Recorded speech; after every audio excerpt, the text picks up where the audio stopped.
Praise the Lord, everyone. Okay, folks, it's 7 o'clock. We shall rejoice in it. I'd like to open and welcome everyone to the regular board meeting on Wednesday, October 3rd, 2021. Realize I was still alive. I was If you would stand for the flag salute. another opportunity to do real. So I thank God for coming to live the hour of power of God. The recording has started.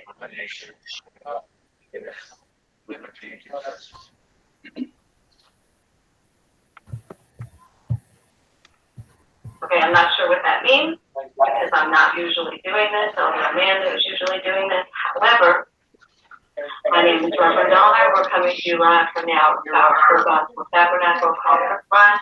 Our presiding prelate bishop is Margaret J. Sanders. The co-pastor is Bishop Thomas, and our chief elder is Reverend Deborah Lewis Sanders. And we are blessed to be able to be on this conference line this evening. I'm going to ask co-pastor if she would open us up for prayer. I do not see that he is here yet. If it comes online, as mark him, so you may mark him as present. Here. Okay.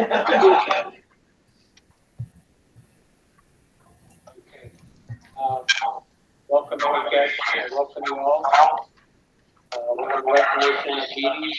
We have an executive session for personnel from 5:30 to 7:28 on September 1st, 2021.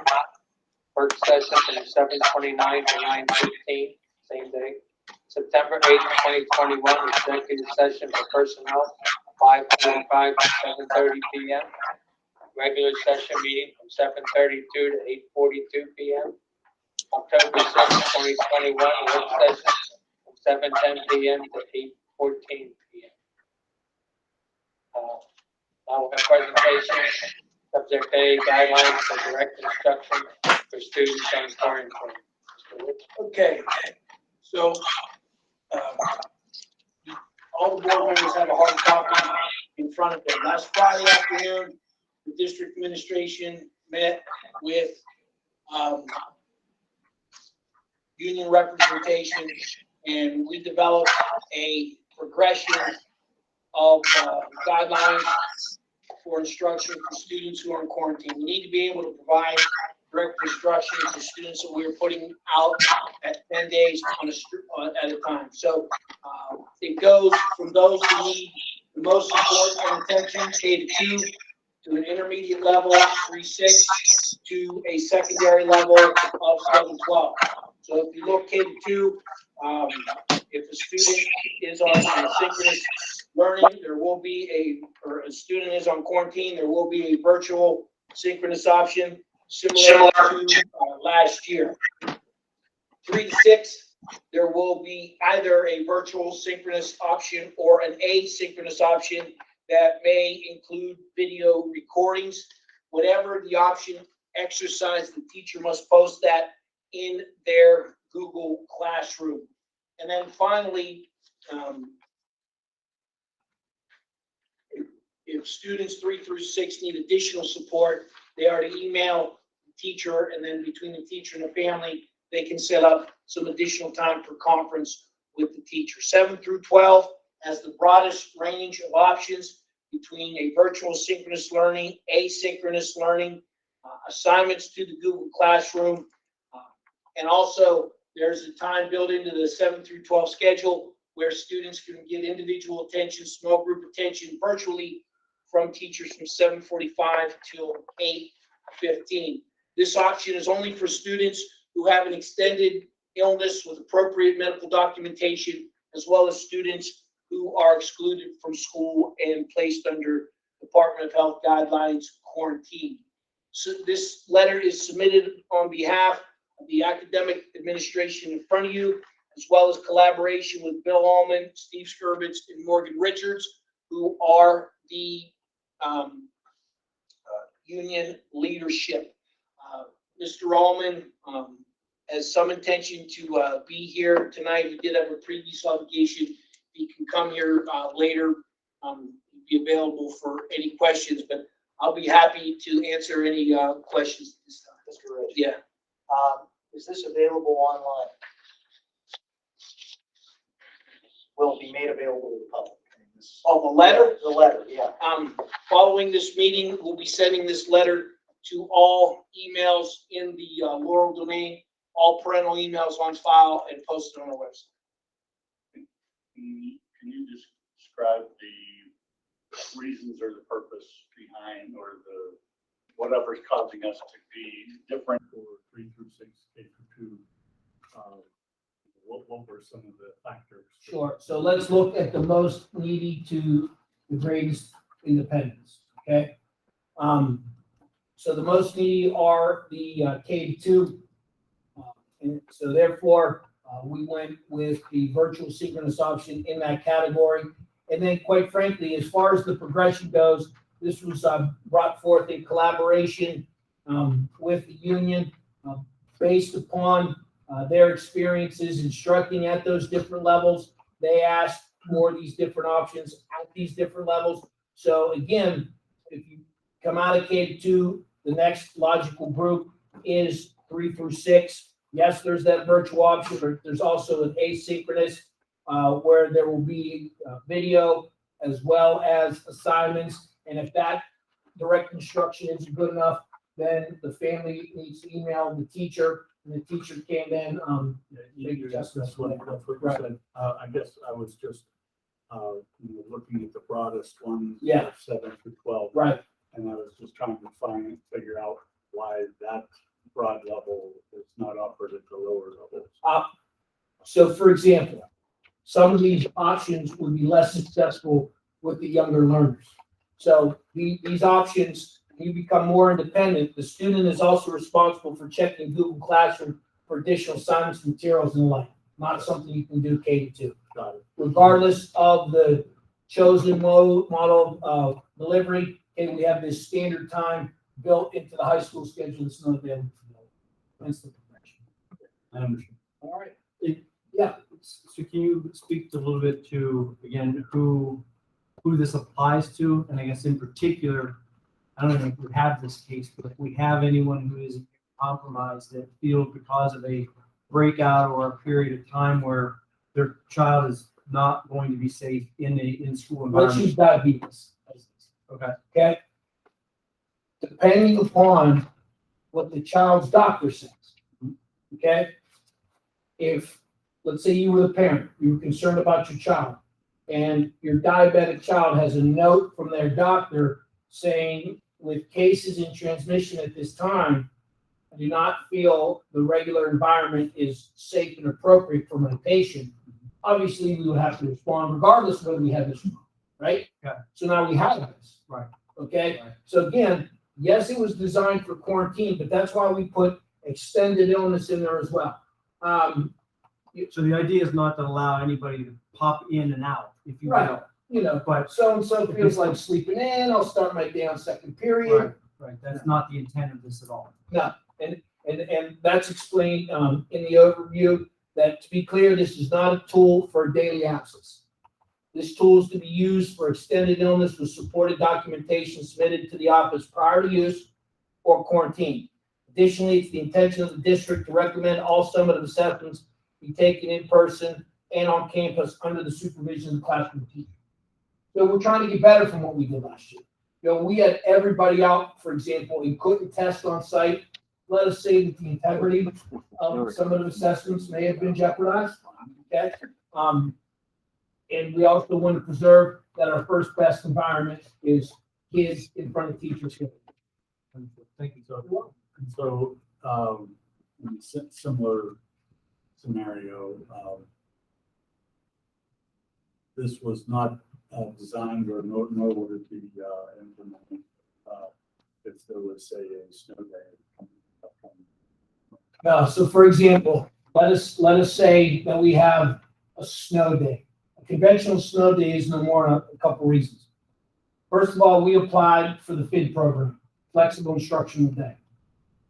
If we have conditions where it's not safe to bring kids into school, we are going to operate off of a 2-hour delay schedule. So that'll give everybody a chance to transition their plans and whatnot, but it's going to be full virtual, okay? So essentially what we've done for 18 months are practice fit days, if you will. All right, so that would give teachers the opportunity to either set up at home or set up here if they wish. We'll give them that option. Someone wants to come in. I got it wrong. Sorry. Okay. So, but we will, our FID day and our snow day will operate FID, 2-hour delay, all virtual, starting at 10 o'clock. So that's separate planning, Yep. that's already in Yep. place. Okay, any more questions? Okay. One final comment then again is, I appreciate the give and take that Bill, Steve, and Morgan exhibited last Friday afternoon, and I thought it was a productive hour and a half. I think allayed some concerns from the admin, allayed some concerns from the union, and we have something to go through. And would it be accurate that we are actually voting on this? Or is This it not need, this is for information purposes, is this gets administrative. I felt this was too important just to say, I'm doing this, guys. Absolutely, thank you.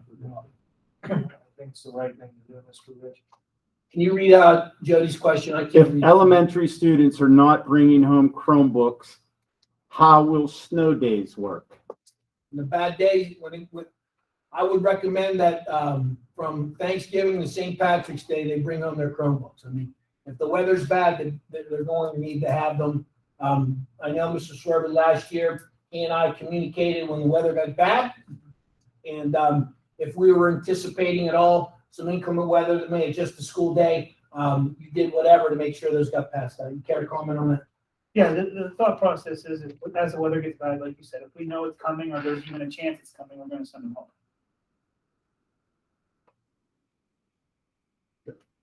Any more questions? All right, we'll move on to B, Laurel School District Academic Performance. Okay, so I would like everybody to look at what's hard copy in front, and Rob, if you would please pull it up. Just a brief introduction before I turn it over to the team. Okay, so, we were planning this data dive anyway, and ironically, the board asked for this, last Wednesday, so here it is. So we are going to, next slide, please. We are going to look, where were we in the spring of 2021? How does this compare to past years? Where are we now in the fall of 2021? And how are we responding to the data?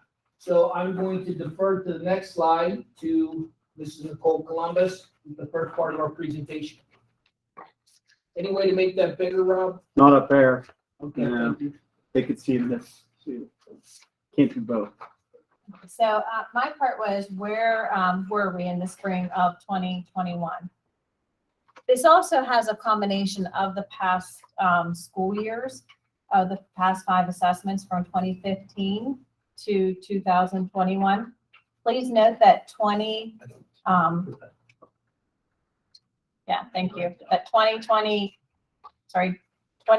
to 2020, there was no testing that year. So if you look on the first slide here, it's just to point out to you that grade 3, the proficient advanced students made a 6% gain from the 18-19 school year. And grades 4 and 5, proficient advanced students were able to maintain in the 60th percentiles.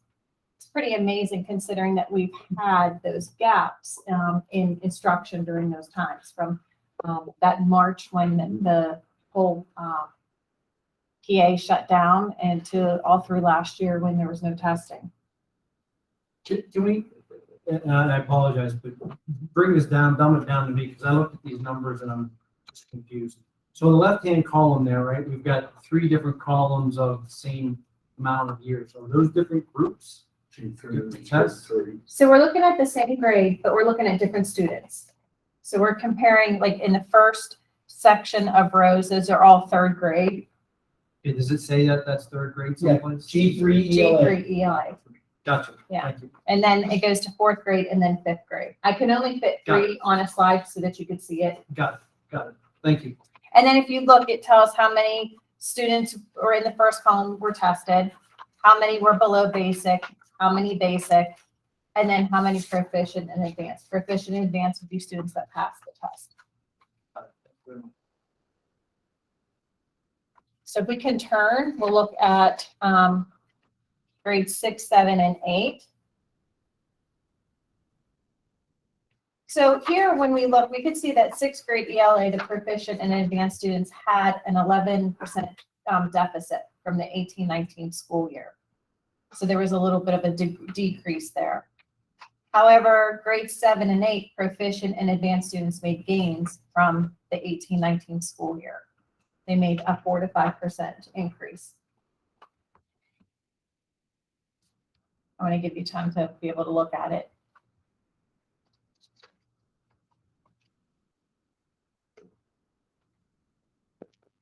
Would those be the students that were transitioning from sixth grade to seventh grade the year of the pandemic? That had the 11%? Or they would have been the ones going from fifth, they would have been in sixth grade the year of the pandemic? It would have been fourth grade the year of the first shutdown, fifth grade last year, and sixth grade this year. They would have had 2 years. Okay.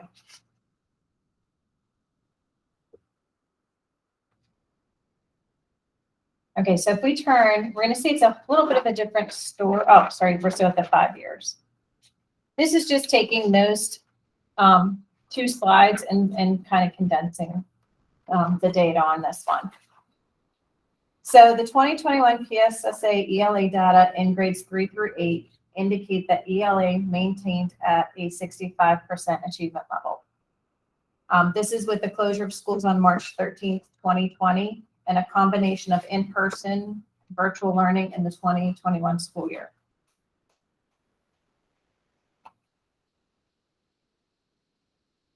This is the combining all grade levels. So we're looking at ELA as one big whole. Is that surprising to anybody? So, yes, and, Surprised the crap out of me. that we're holding where we Yeah. were overall, Yeah. just wait, All right. because here. We've no shoe. What have these kids done 2 or 3 times as much during the quarantine as pre-quarantine instruction, pre-COVID instruction? Reps, reps, reps, reps. What was hard to simulate, not to steal anyone's thunder, what was hard to simulate or do without instruction? Don't worry, the shoe's gonna drop. Go ahead. And then also too, let's keep something in mind. Okay? 15, 16, 16, 17, 7 out of 10 approximately proficient, almost 7 out of 10, 17, 18. What really our overall 3 through 8, if you will, I know this is this is just 3, is this 3 through 6, right? Yeah, this is 3 through 8.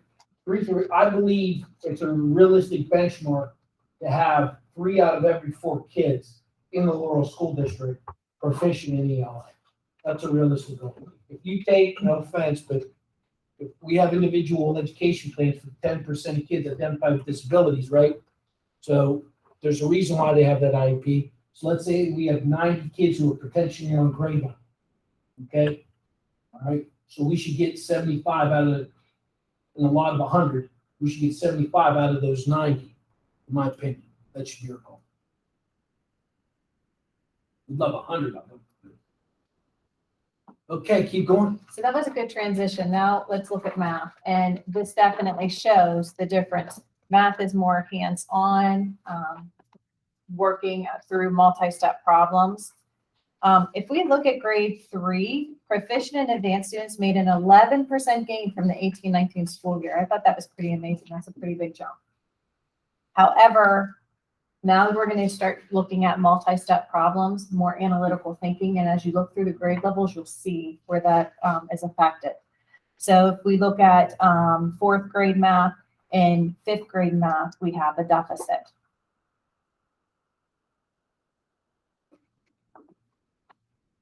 So if we turn, we can look at 6th, 7th, and 8th, and we can see that the deficit continues. So I want to keep in, so if we're looking at these trends, you've got to keep in mind that we're missing a year of testing there, right? Right. Yes. So it does make sense we're jumping to 20, like for example, fifth grade math jumps to a 26 deficit.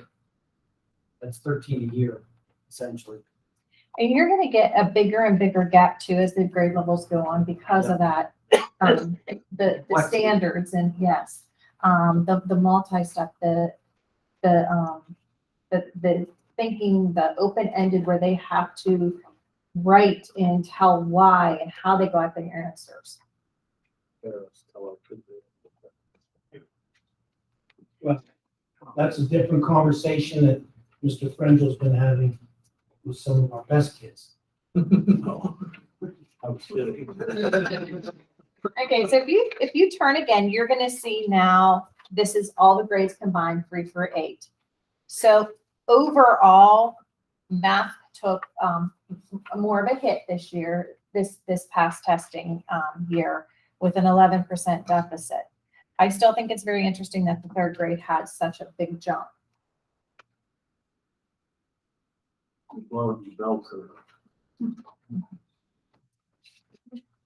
Okay, if we turn, we can look at science, and science falls in the same category with the math of the hands-on.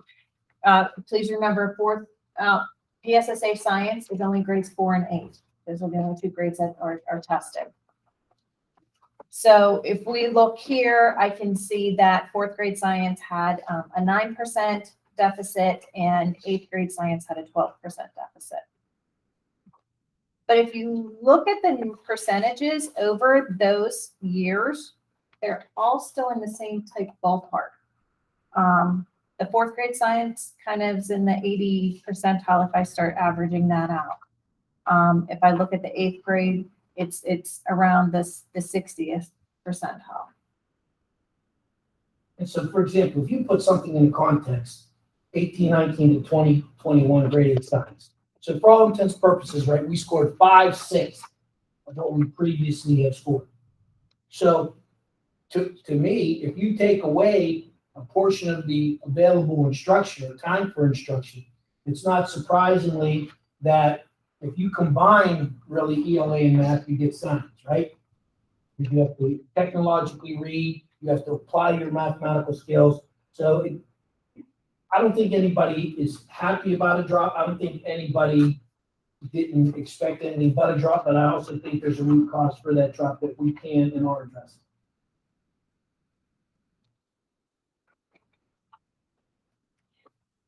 So on the next slide, this is just showing just the advanced students and just showing a little bit of mobility comparison with them. So we're looking at ELA on the top part in the purple, math in blue on the bottom. And this just is breaking it out. So we can see What does that term mean, mobility, in this context? the way that it moves throughout the years with them. Okay. So if I look on this chart, I can see, okay, in 1819, I had 12 students that were advanced, and then I can compare and see the breakdown of how many were proficient and advanced on this chart. Does that make sense? Yeah.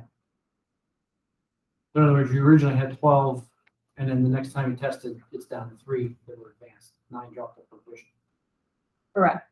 Now, just keep in mind too that this is it's showing those same group of students, that cohort of students moving through the years. So press pause for a moment. Previously, she was going year by year, same grade level, which would be different kids, right?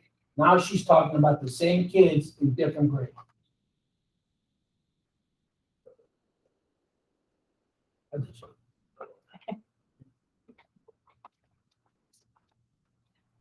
So if you turn the page, we looked at advanced students. Now we can look at the proficient students.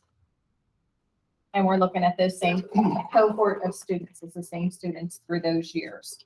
So we're comparing how many were proficient in 1819 to how many were proficient, advanced, and some even went down to basic and below basic.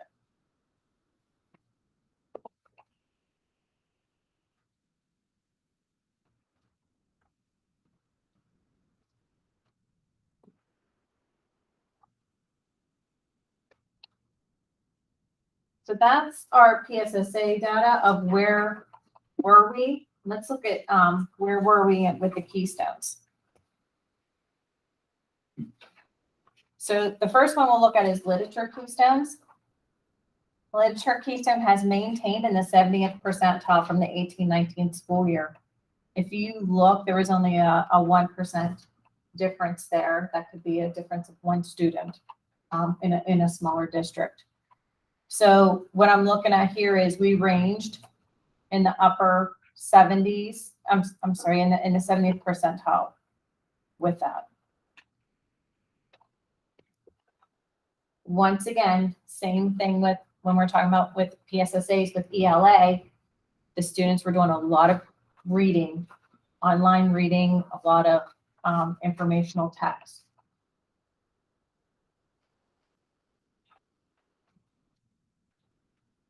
So when you turn the page, I included this slide to show over the past 5 assessments of the algebra keystones. The way that this report is broken up, you will see on the top part, it says MS. Those are the students that took algebra in the middle school level. In the bottom part, it says high school. Those are the students that took the same algebra test that might have been in the high school grade level 9 through 12. It's just broken apart that way.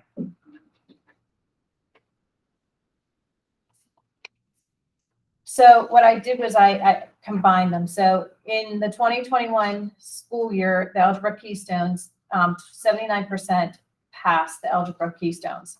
We had 16% advanced and 63 proficient.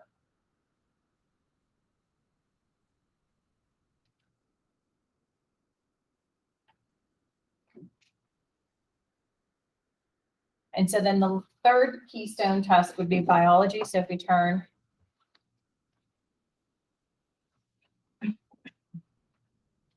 So this is the biology test over the past 5 assessments.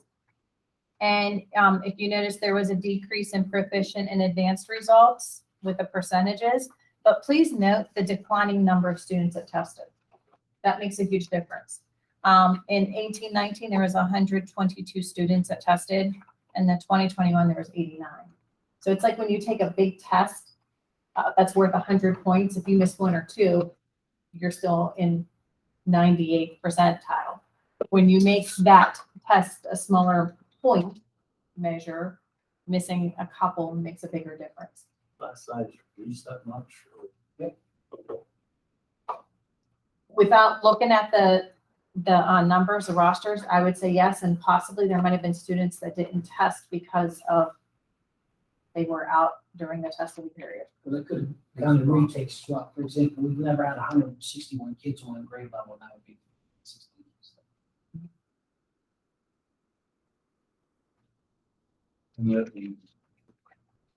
So that was my part of where we were in the spring.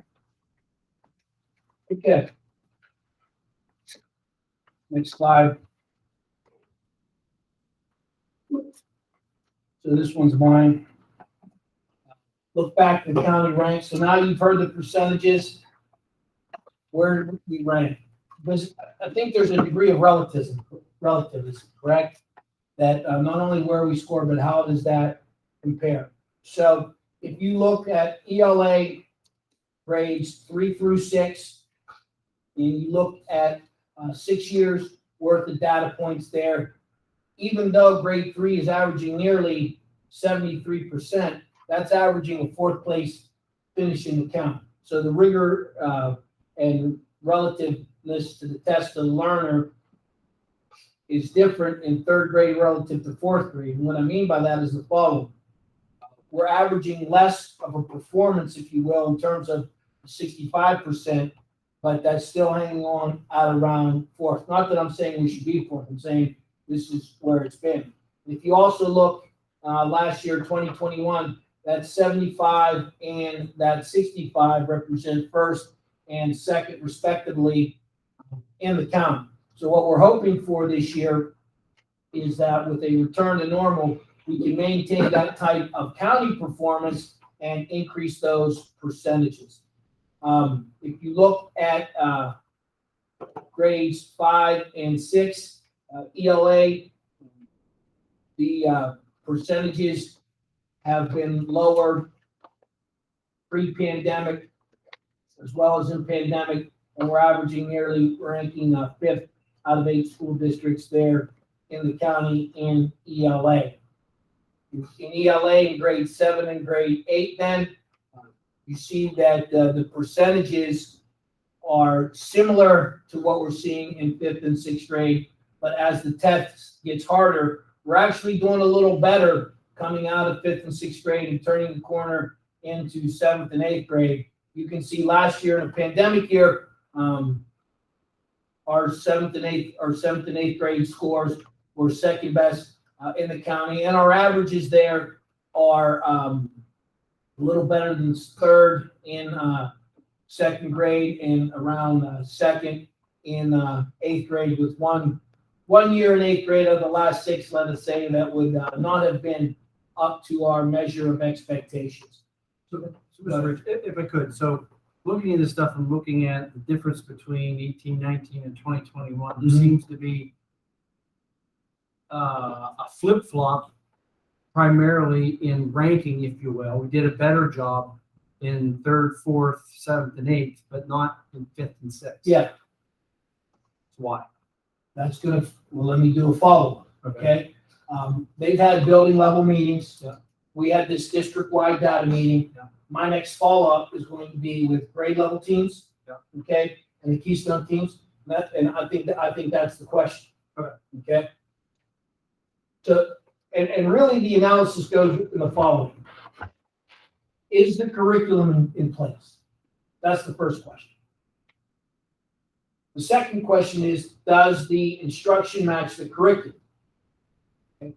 If you say no to either one, that's the starting point, the curriculum and then the instruction. The third piece then would be the assessment. Are we assessing the curriculum in a manner that's similar to the test and at the rigor and relevance of the test?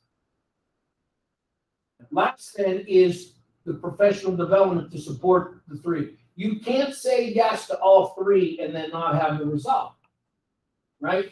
So Yeah. I want we'll have some good conversations relative to that, and we'll also see where we are relative to our diagnosis and our benchmarking, and see how that compares to previous years. Now, if you look then at math 3 through 6, even though, and the color coding is the following: 90 and above is a dark blue, 80 and above is a light blue, all 70s are green, green as you go, 60s are yellow, yellow's kind of like the warning, and then 50 or below is red.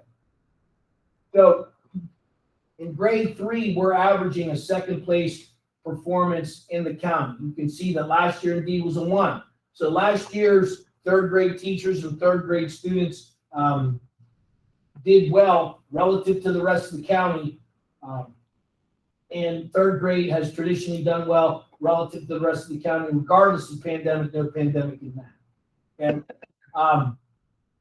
4th grade, again, I know our, we had a new teacher that was a little bit devastated, but relative to the rest of the county, I think they did pretty good. We had a teaching change from the person who did it 17-18 and 18-19. They obviously left a pretty good legacy there and have done quite well. So I think 3rd grade and 4th grade math really had some potential there. And again, we're seeing a similar issue here in 5-6, if you will, with a relative lower county ranking. You also see in 5th and 6th grade, right, some low raw percentages, which can be directly attributed to the pandemic. But again, it becomes relative in that, think about this, a 36% proficient as a class was 3rd best in the county, that there are 5 districts that less than 36%. So again, that goes to, I would anticipate the current 7th grade not performing like previous 7th grade classes. So if we look here, but Not to interrupt. yeah, please. So like the 6th grade going to 7th. Yeah, So the 7th grade math has to back up, correct, from what they normally teach to remediate these kids to get them to where they. you can't start at day 1, 7th grade when you have 2/3 of your students who weren't proficient in 6th grade. Okay. And I'll let them get into how we're responding to the data. Sorry. It's fine. No. That's what we're here for. So, grades 7 and 8, you can see last year, grade 7 did a 34%. That was actually second. And you can see that, grade 8, 29%, and that was second. And the year before, 40%, and that was first. So I think there's also, the 8th grade is the conundrum of the following. Our best students take the algebra keystone in 7th grade. Our next batch of students take the algebra keystone in 8th grade. We're going to move to those algebra proficiencies, which are a lot higher and actually the graduation requirement. So our results in 8th grade are very similar to the rest of the Commonwealth in that we have some lower percentages, but relative to the rest of the county, we're not performing that poorly at all. If you look at science in 4th grade and science in 8th grade, that's when the PSSA has the science exam.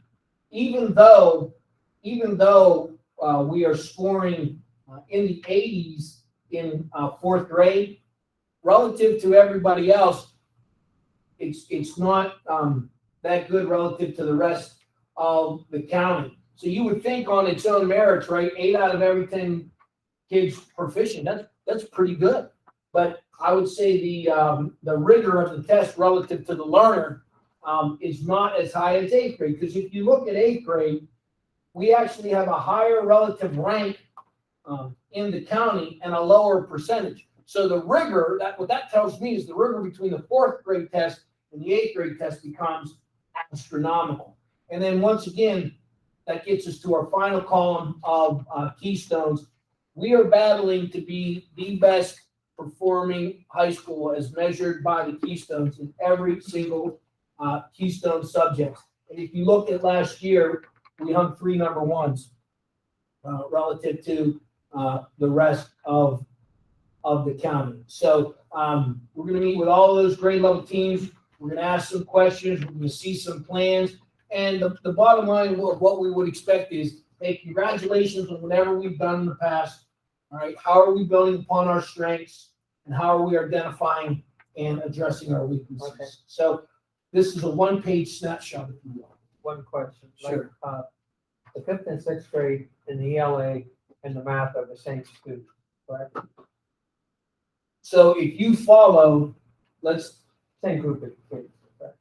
you got to go year to year if you're Yeah. looking for the cohort. So Right. for example, 14, 15, 5th graders are 15, 16, 6th graders. Now, what I used to like to do as well before we skip the year is, if you look at 2021 6th graders, those would have been 19, 20 5th graders. Those would have been 18, 19 4th graders. All right, so you have to, and that would make them 17, 18 3rd graders. So if you want to follow them right as a diagonal cohort, you've got that skip a year in there to identify.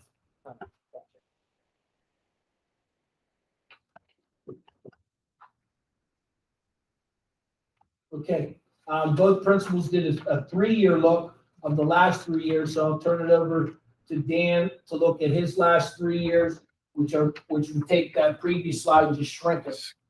The last 3 instead of the last 6. So if we look at 3rd grade, again, you can see we definitely made some gains from the 2019 school year.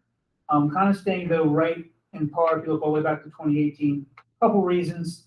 Again, the rigor of the test doesn't ramp up as much as it does for the older grades. But one other thing last year, I think that attribute to the high scores during our pandemic was the third grade teams, the kids are broken down into, there's 2 third grade teams, so they had half the kids, which allowed scheduling. They had a little bit more time with ELA and math than some other grade levels did. So that extra time in there, I know, helped to contribute to that. Plus, it's one of those groups of kids that scores well. So that's one of the reasons why I think those are up. When we look in the 4th grade, look at ELA first.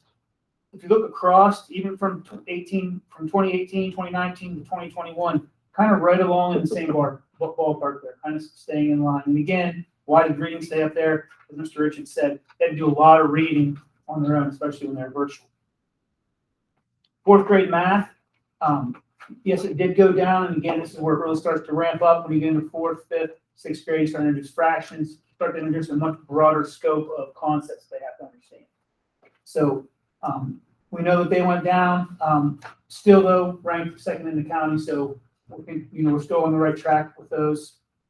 Looking down at the science, again, 82. But if you look back in 2018, we were 81.8. So still kind of staying right in line with where we have been back past 3 years. ELA, even though it went down a little bit in 5th grade, it actually came up from when we were in 2018. So again, we're trying to maintain that. We're hoping with more in-person this year, better experience to push through that. And one of the things too that was very difficult ELA-wise was teaching writing last year when we were virtual. So that's one of the things that we know we have to look at this year to really ramp up across all the grade levels. These numbers of proficiency are better. Then we look at 5th grade math. Now, 5th grade math definitely took a downward turn from where it was at even from 2018. But again, that always seems to be the toughest test, the lowest scoring test across the county. So again, such a broad scope of things, and those kids coming in, missing a big chunk of that fall. So we're starting to make that build and we're starting to push them forward. Same with 6th grade math. A lot of things that I'm sure attributed back to 2 years ago when they were in 3rd grade, and then last year in 4th grade, this year while they're down there. So that's a look back. We're going to get into the interventions, what we're doing a little bit later on. I just want to give you that look back, and then I'll let Mark talk about the slides next. Are there any questions? All right, so when you get into the middle high school, I kind of broke it down a little differently. If you look in the columns vertically, at the top we have ELA, 17, 18, 18, 19. And then I gave you a column of rate of change of how that one group changed chronologically from 17, 18 to 18, 19. So when this group went from, the top group, 7th grade, went from 6th graders to 7th graders, they gained 1% over their previous test year from 17, 18 to 18, 19. The 8th graders in that same year, 18, 19, when they went from 7th grade to 8th grade, they dropped 12%. That was, again, passed. If we go to current 2021, our last test, again, 1920, we were off. But again, I gave you the 1920 and the 1819 the last time they tested. And you can see our 7th grade group, they actually had a 3% increase overall as a group from when they tested when they would have been 5th graders, 7th graders. And then our 8th grade only had a 1% drop from 1819 to 2020. So again, our proficiency scores still pretty high in the county, and we actually had some positive growth with that 7th grade group coming in even during the pandemic. Questions on ELA up there at the top? And when we go down to math, again, we can compare 17, 18. If you look at those 7th graders, they had an 11% drop. Those 8th graders had a 9% drop going from 17 to 18. And then again, that drop was almost doubled, which again, losing half of our educational opportunities with students. You could tell from, even though we scored countywide up there with the best in the county, we had a 21% drop for our 7th graders and a 22% drop for our 8th graders in 2021 compared to where they are at in 18. And that's the algebra teaching mostly. That would be anybody in 7th and 8th grade. Some of them would have algebra. The smartest ones would have algebra, but they would still have a math lab where they would get those 8th grade and 7th grade skills taught to them. That's a 3-day-a-week math lab. So, like Mr. Rich kind of touched on earlier, it's much more difficult to get that level of rigor. Science, there's not really an opportunity to get that rate of change because they take the test as 4th graders. But you can see our scores were about 10% off, to where they are, what we consider quote unquote a normal school year. Again, still up there in the county, but not where we like them. Any questions on PSSAs? Same thing with the Keystones. Going across now, the Keystones are a little different. So you'll see 17, 18, class of 2018. So 17, 18, anywhere you see an asterisk in there, that would be your first time test takers. Those would be students who take the Keystone at the end of the class. So if you have biology as a ninth grader, you take the test for the first time, that's how they scored out the direct instruction. And then where it says class of 2018, class of 2019, those would be, by the time those students get to 11th grade, that's how after remediation and multiple tests, how the scores have changed and went up and how many students we have actually being proficient per grade level. So Keystones are looked at two different ways. They look at your end of course when you take your test, and then they look at your overall 11th grade proficiency rates. So for instance, as an algebra student, you might take your algebra Keystone as a 7th grader. That score is basically banked for you until you're in 11th grade when it actually counts for proficiency. And now moving forward, Act 158 graduation. So as you can see, Was review a simple example. For example, I'm just going to go to the most recent. right. Again, some of these things are going to be anomalies. So take out the class of 2022, class of 2021. So in 2021, we had our Keystone Literature students, 72% of them after they had 10th grade literature passed the Keystone exam. The kids who graduated in 2021, 84% of them were proficient on the literature Keystone as a senior. Algebra data, 2021, this past year, 53% of our kids at the end of Algebra 1 passed the Keystone exam. By the time that this group graduated with multiple test opportunities, 84% of them were proficient on the Algebra Keystone. And lastly, biology. This year, 54% of our students passed the biology Keystone at the end of the course, whereas the kids who graduated this past year, 87% of them were proficient on the Keystone exam. So 1 second. Mhm. So the 54%, had those kids had biology? Yeah, they would have taken biology this past school year and then sat for the biology Keystone at the end of I'm 2021. just a little confused. I have the class Mhm. in 2021, Correct. did 54%. Mhm. So I don't have biology for 2 years. No. So Okay, if you had biology this past school year, okay. you May of 2021, you took the test. If you Okay. passed it, you're done with biology. You go on about your day. And Okay.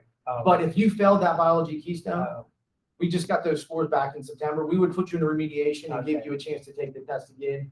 And you could take it up to 4 more times until the end of your 11th grade year. That's you're what gonna get remediated in, of course, not like wait 2 years and do better. correct. Yeah, Yeah, no. But the important part of this is that we only have roughly half the kids passing biology and algebra first time. And again, those would be anomaly. Again, biology, that would be an anomaly this past school year. Right. Because if you look back to her first time test scores, Right. 78, 67. Yeah, so we had a little bit of an anomaly this year. But algebra, again, it's kind of skewed because generally, if you look back to the slide Nicole presented earlier, if you look at our 7th and 8th grade, our middle school algebra Keystone test scores, they're up in the 80s and 90%. They're more like 90% proficient. But as you get to students who are in algebra 1 and 9th grade, then that first time test taker rate drops down into the 50s. 50%. Just thinking back, Mhm. contribute some of these higher scores compared to the county. We had our school open a lot more than the rest of the county school, correct? Right. Did we not have a lot more in school days? I think Some schools never opened. I mean, Newcastle, I don't think ever opened up again. I think that we had as much, if not more, face-to-face, in-person time than anybody else. Correct me if I'm wrong, we started bringing them back in January in a progression, and then we just stayed open for the rest of the year. We closed down around Thanksgiving, correct? As memory serves. I'm trying to forget that. But as memory serves, we didn't close until we were mandated, and we opened up as soon as practically available. So That's, I think the testing proves that we would teach it. And in school. It hasn't changed since Plato's Academy in ancient Greece. But when I The was. best, right, when you went to school, the best mode of instruction, is there's the class and there's the teacher. Whether it was some type of tablet in antiquity, whether it was an inkwell, whether it's a Google Classroom, those are nothing but tools. The relationship and the art and the mastery of pedagogy with that student is the best. I think that's why we did better. I thought. Cyber, a little bit under attack now anyway, for failing to perform. Sure. All right, so that's where we were at in the spring.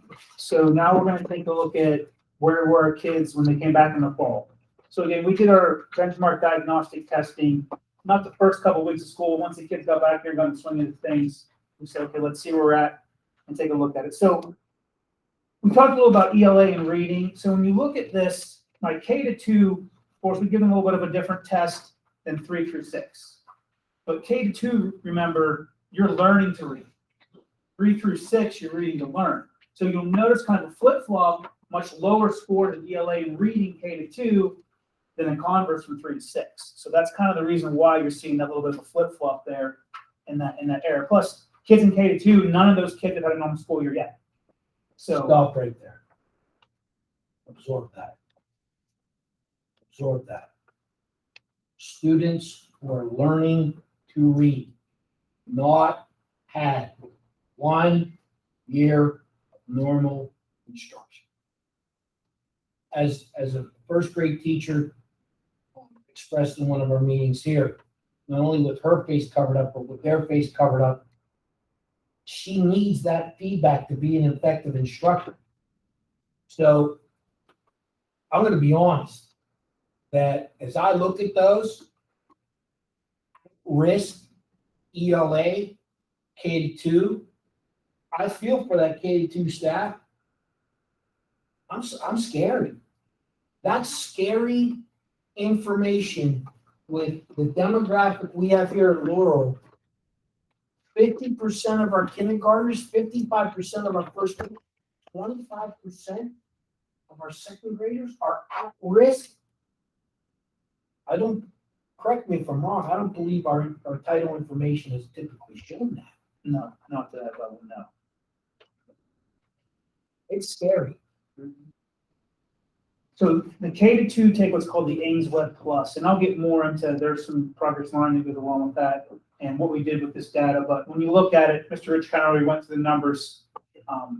Kindergarten, 50% at risk, math 20, first grade ELA 55, math 23, second grade ELA and math 25% of the kids are at risk. And I'll talk more about those interventions later. Now, 3 through 6 takes a diagnostic level that gives us an average on grade level. So it takes all the kids took the test, averages them out. This is where your class averages as to where they should be at grade level. So when I'm looking at third grade, the average is about 4 months behind grade level in ELA and about 3 months behind grade level in math. Which goes to what you said. You can't start teaching a third grade curriculum when the average is sitting at about, well, if you take 4 months, May, April, March, February. So you have a class of February second graders sitting on day 1 of third grade. Be afraid. Be very afraid. Again, I'm not doing a very good job of staying off the pulpit. I understand intaking oxygen and giving off carbon dioxide is living and breathing. There's more to health than being alive. Our teachers in Laurel, in Lawrence County, Pennsylvania, across the country, have their work cut out for them. And I'm not trying to jinx anybody, but if our teachers get kids up to grade level, they ought to write books and go on tour. So in the fourth grade, the average for ELA, actually, the kids are averaging on grade level, which means they were about fourth grade, month 2. About where their average was. That's about where we're at right now. So again, we're seeing that reading, but as Mr. had pointed out, the kids had to read. That was how they were learning because a lot of stuff was being done virtually. Our math, though, again, we talked about, how math ramps up in rigor. They were about 4 months behind on an average. And if you flip over 5th and 6th grade, so 5th grade ELE was only about a half a month behind grade level. So they're just at the very end of the 4th grade year. And then again, our 5th grade math is 4 months behind grade level. 6th grade ELA, average right about on grade level, which means they'd be about 6th grade month 2 about this time. And then our 6th grade math is still about 6 months behind grade level. And again, we'll get into talking about what we're doing to try to counteract that here. All right, so at the middle high school, we're currently doing our benchmark assessments, which are looking at how we'll be on grade level when it's time to take exams. Well, what we did was we used our new math series through HMH to look at a diagnostic of where students are at when they came into 7th and 8th grade. So 7th grade math, we had 0 students beyond grade level. We had about 21 of our 75 kids on grade level, 40 students 1 year behind, and then 14 students who were more than 1 year behind coming into 7th grade this year. 8th grade, we had 2 students beyond grade level. Those were both students who are currently in Algebra 2, which was good to see. We had 18 students who were on grade level, a larger number of students who were 1 year behind, 60 students who were 1 year behind, and then 10 students who were more than 1 year behind. So I'm not exactly sure about this data because part of this was we are using a test from a new series. And again, we really like this series because the level of rigor was very high in it. So I don't know if those numbers are contributed to the various level of rigor in this new series or where students actually are. So I'm very cautious to see when our benchmarking test comes back to see how these two pieces of data compare. So, but again, this is what we have. This is the reason we bought the series. In ELA, we've used the series. This is the 3rd year of it. 7th grade students, we had 8 students on grade level, 8 students above grade level, 43 on grade level, 18 students 1 year behind, and 6 students in 7th grade more than 1 year behind. In 8th grade ELA, 4 students beyond grade level, 38 on grade level, 42 1 year behind, and 6 students more than 1 year behind. So ELA has, in other testing, proven to be, again, as you said, right, you have to use it because that's how you are and that's how they're interacting. It's how they're using mobile devices and technology and everything else.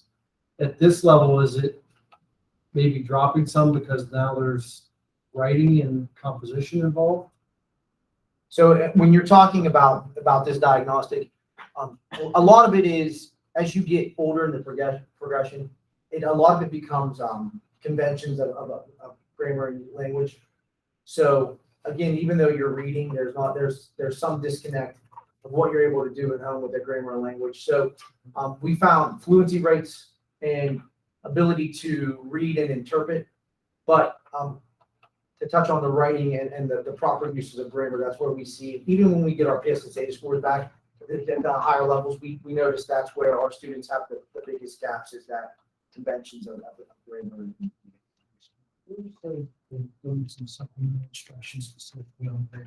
So again, to go back to when PA core was approved, everybody was off on arms about the PA core when it was approved.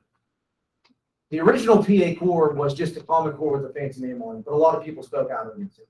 So what Pennsylvania did was they took all the grammar and the mechanic parts out of the core, and just approved all of the literature pieces of the core. But when you look at our PSSA assessments, students are still assessed on grammar and mechanics and usage, but there's no standards anywhere in PA that you need to teach this part of grammar at this grade level, this part of this grade level, because it was kind of like a smoky mirror trick to pull that out to get it approved. But we're still held accountable to it on the testing. So we've done a lot. First part, anyone remember this? Speaking of grammar, subject, predicate, object, adjectives, adverb. It gave a visual representation to the grammar when we used to diagram sentences. That's right behind teaching handwriting. And Dan and I talked a lot about it. His new series, and one of the reasons he purchased it, because there's a grammar component in it. And he noticed in his walkthrough, there's a lot more of that happening at the early grade levels. So that was kind of one of the things that we were excited to hear, because it's just, like Mr. Rich said, felt like it was miserable when we were going through diagramming sentences, but it was so useful because it's not around as much anymore. So, but that's kind of why we see what we see. All right, so moving into interventions to respond to the data. So there's kind of two levels to this. So the first level is the classroom team. Like Mr. Rich and Jeff already talked about, like, you got to meet them where they're at. So as the teachers are looking at this diagnostic data, as they're doing stuff with the kids, they're seeing where they might have to hit rewind and go back and fill in these gaps of concepts and ideas that, you know, so one thing that keeps sticking out to me as I'm talking to teachers in the classroom is fractions of math. They didn't get a strong foundation of fractions of math because it happens the second half of the fourth grade year. Those kids were here. So that was difficult. So we're starting to fill those gaps and then push that through. In the reading series that we purchased, a lot of the grade levels have what they call like the startup kit, like boot camp or whatever. In the past, teachers haven't had to use that in first grade. They had to go through that whole startup camp before moving into, you know, the grade level curriculum. So we're seeing a lot of those things that have to happen, but it starts with the teachers first, and then we have these add-on interventions to try to supplement that and support that and push a little bit further. So when you're looking at K-2, you go back and you look at, so we had any of those kids who are marked at risk, they qualify for Title I. They're getting Title I services 30 minutes a day, every day, but not during the direct instruction time. It's going through the intervention time day. One of the other things that we did when we looked at is we saw that since we had such a higher need for reading, we took a little bit of time away from math, double up on the reading to help pick that up. And what happens in there, the students are progress monitored weekly. So it'll tell us, are we making gains, are we not making gains, we need to shift. So if we need to shift some of that time, we can. So they do that weekly progress monitor for those kids that are at risk. How are parents responding to that? I can imagine as a parent of kids, if I was told that had a kid who I didn't think had problems, now they're listed as Title I. Well, so maybe some panic going on. That happens. They're talking to friends, and all of a sudden, 50% of the people, right, are all of a sudden Title I. If I'm reading some of the numbers right. Correct. So that happens every year. Yeah. We get that because my own kids are in Title I, but because I'm an educationalist, Title I's not. It's not an IP. It's not special education. We only do it K-2 because we're a targeted school. We also just had our Title I parent meeting where we invite all those parents in, answer a lot of those questions, explain it to them because it's not a life sentence. So we're hoping that some of these kids, we'll retest them again in the winter. If they're not at risk anymore, they move out of the program. And then we test again in the spring. We test in the spring to qualify for kids in the fall. So it moves in and out. But yeah, there was definitely some questions about it, but you know, it's a great program. It's a federally funded program, and it's a definite need we can see right now for a lot of the kids. And what they'll do in there is they'll supplement some of what's happening in the classroom. But one of the big things that we also did this year that we're working with K-2 is we brought a phonemic awareness curriculum, which is the foundation and the basics for reading. So they're doing that. Every teacher's doing that in the classroom to help build that foundation, create some consistency. Title I's also reinforcing that, so they're almost getting a double of phonemic awareness and then moving into the skills as well. So we're hoping that will help with that catch up in that game for those young kids. And then in grades 3 through 6, IXL, which does does the diagnostic testing that says where they're at grade level wise, not only overall, but each of the specific content standards and areas. So we can take a look at that data, and if it's something that the teachers already taught this year maybe, and they're still not there, we can use some of that. You see my Kelly staff will push into the classrooms. They can help build those skills up, those skills those kids still don't have and still need. Unfortunately, sometimes those Kelly people aren't always available, so we made it work out. It's almost like it's an and one. So the teachers are already doing those skills, hitting those programs, working in groups with the kids. And if that person can be in there, now you have an extra body that can work with those kids who are like our bubble kids, those ones that really need that little extra push to get them where they need to be. And again, weekly they go in there and work on that diagnostic. So we'll continue to say, are we making gains? Are they still not getting some of these skills? Are there other skills that we're seeing that they need work on? So that's how that's working through there. Any questions on? Nicole's gonna talk a little bit about IST and special ed. So the students that were identified as the bubble students, as Dan was just saying, we have been tracking those and will continue to track those. Those students that are not making gains and we're not seeing progress, the teachers and administration, when we look at that data, can refer students to our IST team, instructional support team. Thank you.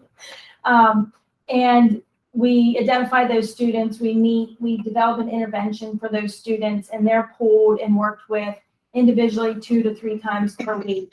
Now we're noticing that our numbers are larger, so it's no longer usually individual instruction with those students, but our groups are getting a little bit bigger, to like 4 or 5 students, but they get more intensive intervention 2 to 3 times per week. So when you pull these kids to work with them, then what normal instruction are they missing? What So- class are you taking them out of? We try to, actually, we are currently right now pulling all kids out of non-tested areas. Are they like music art or something? Social studies, Okay. and then in 5th grade, they're not tested in science or social studies, so we can pull them in 5th grade from either of those. Alright. We try not to touch specials at all. We did that last year during the pandemic, for just 10 to 15 minutes out of specials, but that was just a one-time thing, because we were desperate to try to help these kids. Okay. Thank you. Is there any way to make up, like, I guess this wouldn't be popular, but to me, what I'm seeing is we're lacking time. Is there any, like, as an athlete, your players are made in the summer. Is there anything we can do? I realize it wouldn't be popular, but I would think that parents want their kids to catch up. I can speak a little bit to that. One of the things that we did this year that we've been trying to do was implement a 90-minute instructional block. In the past, we've only had 60 to maybe 70 minutes. Okay. So we've already got that built in. We've maximized the day. So they're getting 90 minutes of ELA and math. So they're getting almost an extra 30 minutes every day of instruction, which I mean, I come from a production background and I'm looking at this going like, wow, the only way you're gonna make up for these kids And then the is summer. to gain them more time. So last summer we had a camp K-2 where we brought kids in and had some time. We're also working right now to finalize providing some extra tutoring for students. It might be before school or after school, but the teachers are gonna make themselves available to be there for anybody who shows a need that needs that extra time. So again, how we can steal some more time is Okay. just trying to think outside the box, and if it's gotta be outside the school day and people can make it, we'll try to provide something. Okay, thank you. Just to continue then, when you transition into special education, we are seeing the effects of students being behind because Mrs. Neophytesis is very busy, with her testing schedule. We are testing a greater number of students to see, if they would qualify for special education. The ones that are in special education, my teachers, again, looked at where they were at and had to start there. And it wasn't where they had left off in their IEP goals. So after a month or so, if they weren't where they needed to be, we had to adjust some IEPs. And we can't pull them more. They're already getting pulled out of their ELA or math classes, but we try to just provide greater intervention and meet them at their needs. Any questions?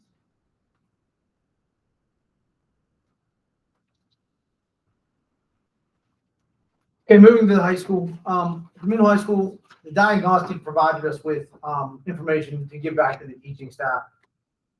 We're looking at how we're gonna modify our lessons and spiral things through. A lot of the research that we've been looking at, talks about how to combat learning loss, it's actually go more in depth at the upper levels with material than it is to try to give more and more and more. So we're looking at spiraling and trying to look at where our deficits are to know how much more in depth in certain areas we need to go to try to combat some of those deficits. So that's on the whole level, like Ms. Rich talked curricularly.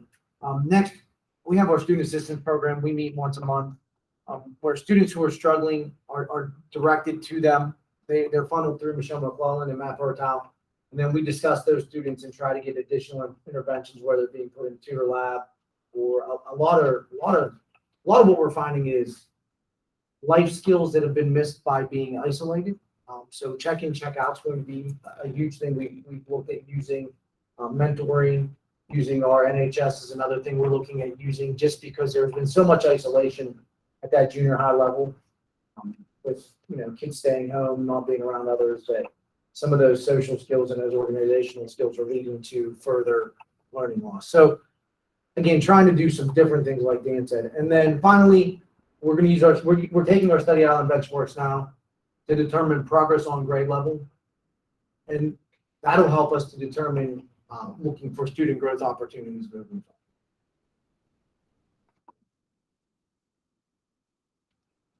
I want to thank this academic team of administration.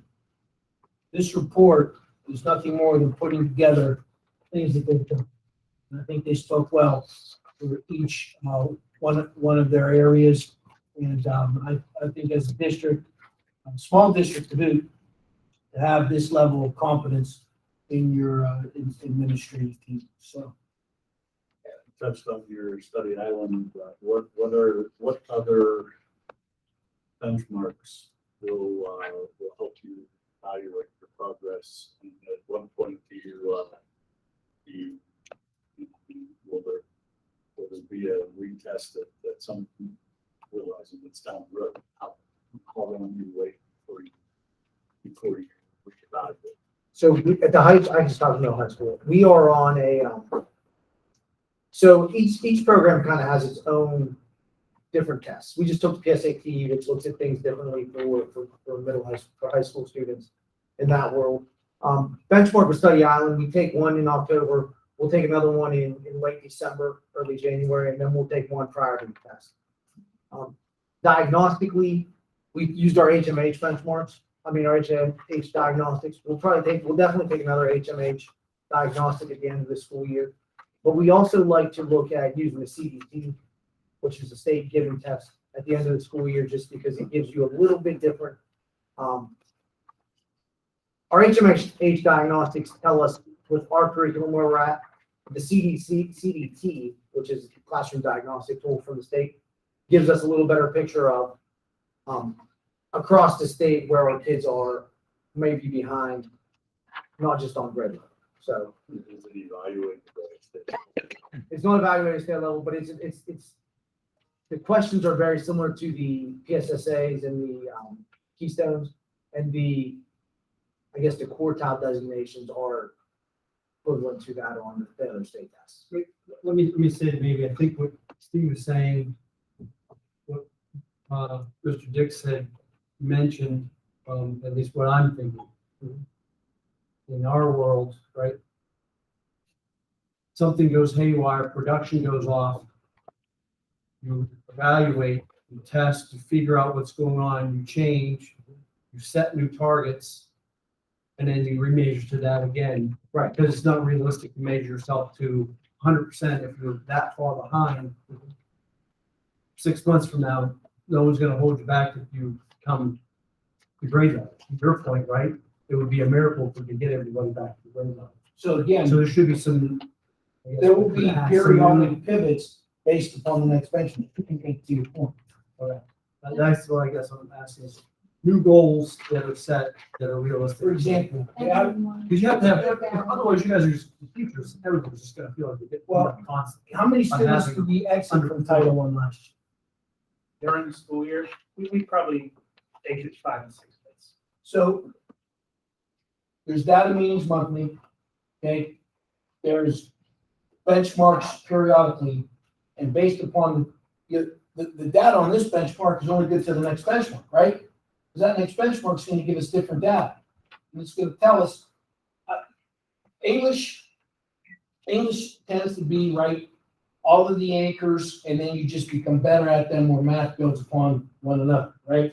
So it's not surprisingly that a lot of your curricular adjustments in math will be, well, I haven't got to that yet. Okay, where that could be a different story with ELA. So our plan will alter as the data changes relative to our period. And I think if you look to speak to goals, again, our goal is to have every student show growth from school year to school year. But when you talk targets, again, eighth grade math is one I can tell you. Generally, we're in proficiency wise in the 40%. Okay, so our target is to get back into that realm of proficiency. Again, if we can exceed it, that'd be amazing, but it's to get back into that realm. But our baseline is, you know, those seventh graders were right around 29% this year. So getting that seventh grade group that's now in eighth grade, showing growth above that 29 is a goal.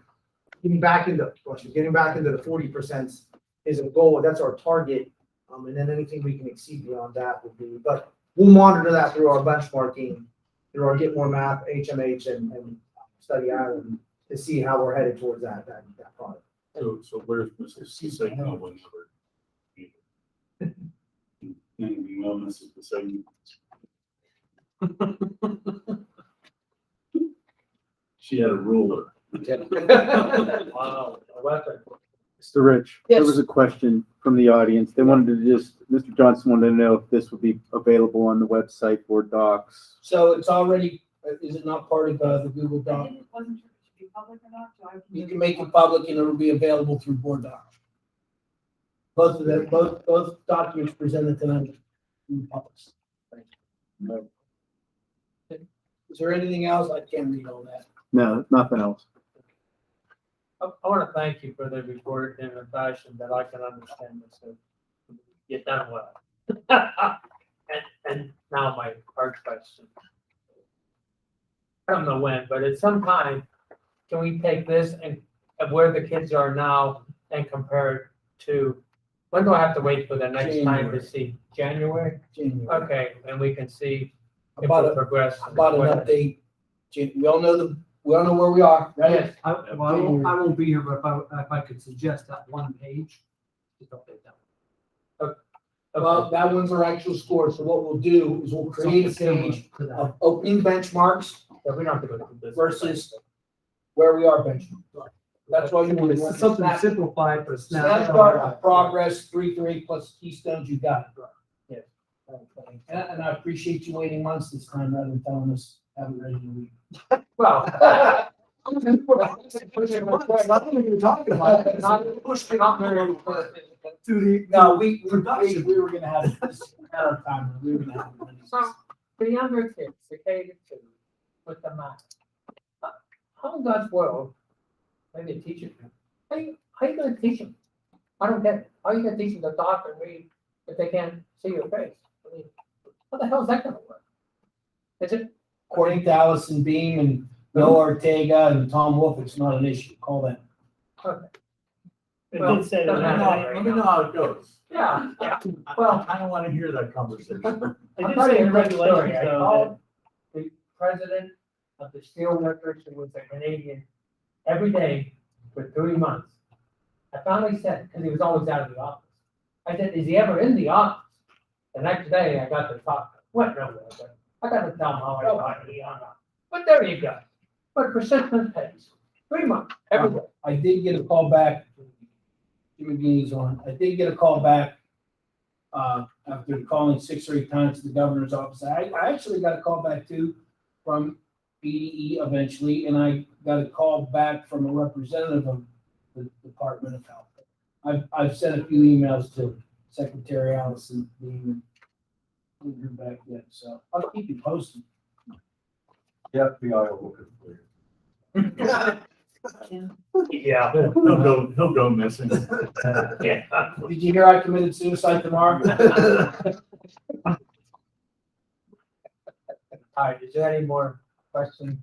Ben? Thank you. Yeah, Thank you. yeah, I appreciate Thank it. you. Thank you for your work. Something I can understand, thank God. And it's a big mistake. All right, moving on to D, Pride and Promise, which we did that at the work session. Yep. Administrative reports. I We think did that at the work session We too. did that very well. Yeah. Any, I don't think there's any. I think we've had enough with admin reports. Okay, now we're going to do approval of the minutes from the September 8th, 2021 regular board meeting. Yep. So move. Second. So we have we have a first by Mr. Sickert and a second by Mr. Patterson.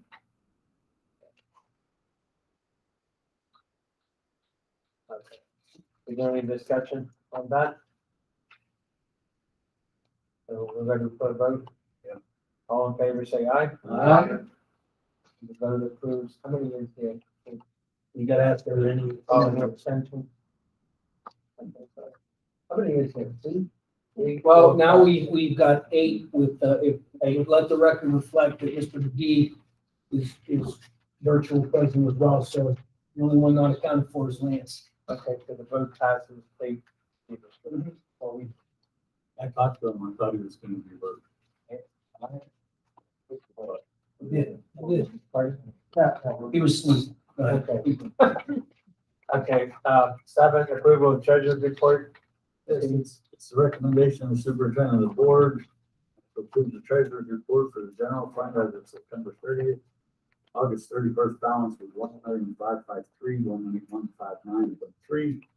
Receipts 2.91983717. Expenditures during September 2,273,770.24. Ending balance was 2,199,226.23. I'd like to make this motion. Second. Motion by Mr. Sickapoo, second by Mr. Patterson. And Kirk. I'm sorry. Kirkwood. All right. Is there any discussion on this motion? All in favor, say aye. Aye. Any abstentions? Passes 8-0. Recommendation of the superintendent of the board to approve the investment report as well as distributed for September. Second. Motion by Mr. Sickapoo, second by Mr. Kirkwood. Any discussion? All in favor, say aye. Aye. Any abstentions? Those carried 8-0. One of the reports, right. Okay. General fund listings, recommendation of the superintendent of the board to approve the general fund listing, bill listing for October 13th, 2020, amount of $144,505.7. Checks written annually for the month of September, $508,899.65, for a total of $653,405.52. Like to make that motion. Second. Motion by Mr. Sickapoo, second by Mr. Dix. Any discussion on the motion? All in favor, say aye. Aye. Any abstentions? Carries 8-0. Recommendation of the superintendent of the board to approve the food service fund bill listing for October 13th, in total of $60,608. That.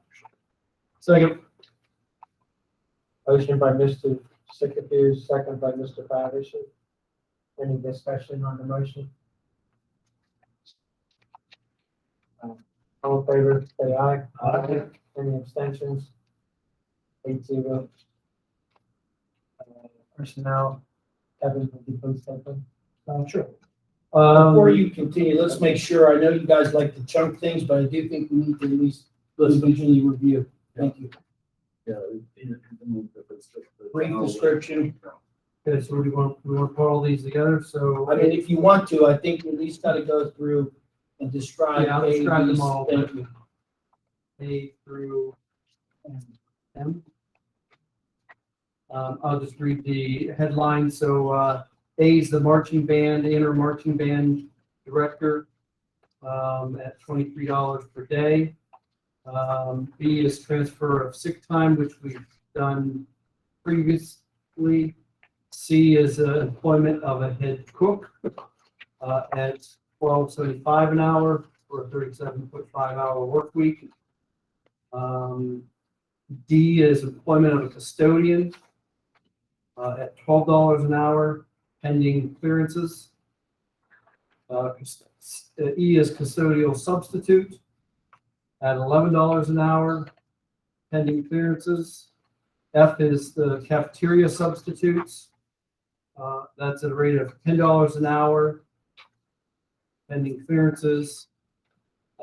G is school police officers.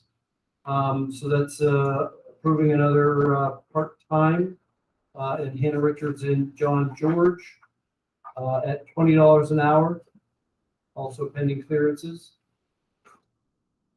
And then a pay rate adjustment is H. And that's a 25-cent increase for instructional and special education and clerical aides.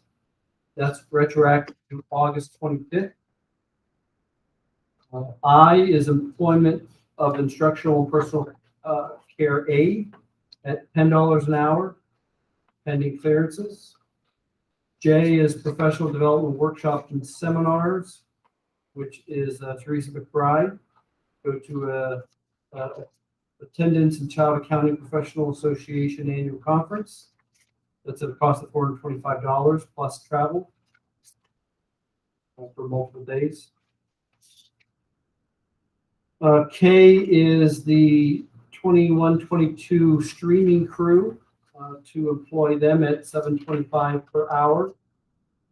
That's for Sandon Schaefer, Christopher Fedozzi, Wyatt Dean, Colin Wilson, Ben Doherty, and Dante. What's a streaming crew? The streaming crew, they're the ones, if you go on YouTube and you see all our events, that's our streaming crew. Okay. L is additions to the volunteer non-instructional substitute listings for 21-22. M is the retirement and resignations. So that's accepting resignations of Jen Herdisky for Science Olympiad, Heather Walzer for Science Olympiad, Anatoly Dorash for 8th grade travel, and Nicole Scott for 8th grade travel. So I would like to, it's the recommendation of the superintendent board, absent any objection, to accept all A through M under personnel. I'd like to make that motion. Second. And we have a motion by Mr. Patterson for A to L, correct? M. And a second by Mr. Kirkwood. Is there any discussion on any of these items? Any questions? All in favor, say aye. Aye. Any extension? So pass the date to. Right. That was good. All right, I'll try to follow it. Okay. Many of the whole board action items, like to make a motion to accept A, PSBA policy maintenance program. B is approval of a field trip. C is independent swimmer. Is that the second one we have now? Second one? I think it's the third. Third. We had two for last time. Okay. I should get that. Dawn's gonna get me. What are they swimming with? Where did they go? All right, thank you. D is Novus Driver Statewide Program Agreement with Indiana University. You want to talk about that in a second? Mark. Or whoever. So, we partnered with Indiana for 3 years now. Basically, they're looking at the enhanced driver's ed curriculum and how that would increase student seatbelt usage and decrease student cell phone usage. So they come in 3 times a year and monitor students as they leave the parking lot at the end of the school day to see if they have their seatbelts on and if they're using their cell phones. Mr. Wysocki teaches the enhanced curriculum, and they give us a couple $100 a year for school iPause behavior to try. Is that report, I mean, is that, they do that through the state on this one? Yeah. Is there a report we could see how, I can get the data on Okay. student seatbelt and cell phone usage. that's for all the school, I mean, just the. I think we're one of the only ones around here that participate, but they go across the state and look at that. That'd be sort of interesting. Yeah, I'll see, I'll get some data. E would be disposal of assets. I think we talked about AC welders and an oven. F was Chromebook quote for emergency connectivity fund, connectivity. Connectivity. Thank you. You're welcome. There's a comment. We'll get to that. Okay, I just want to make sure it wasn't. Okay, I'd love to make that motion. Thank you. Second. Motion by Mr. Sitterfuse, second by Mr. Patterson. Any discussion on any of the items? Okay. All in favor, say aye. Aye. Any negative votes?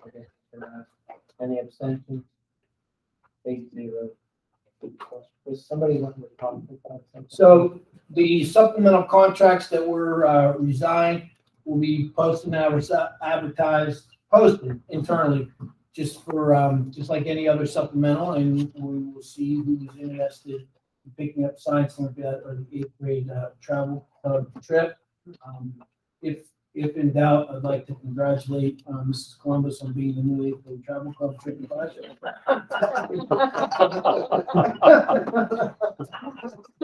She looks so happy. Excitement. She